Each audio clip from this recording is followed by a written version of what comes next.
দেখছো সব বুঝে ক্যামেরার দিকে তাকায় কান্তার পোলা এই জন্য ক্যামেরা বন্দি না।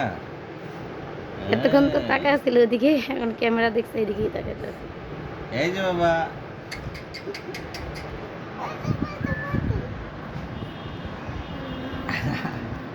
দেখি দেখি দেখি দেখি দেখি পড়বো পড়বো। ঘাটটা দেখি ওই রে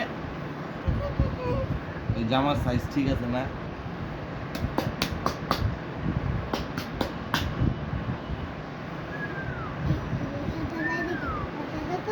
এই যে কি ক্যামেরা ফটো রে, বুঝছি টিকটকার হইবা তুমি। এতক্ষণ আমার দিকে তাকায় আছিল যে এই ক্যামেরা ধরছে, এখন ক্যামেরার দিকে তাকায় রইছে। ক্যামেরা বোন, ক্যামেরা টিকটক চুপ চুপ, হাসতেছে হাসতেছে, চুপ। TikTok camera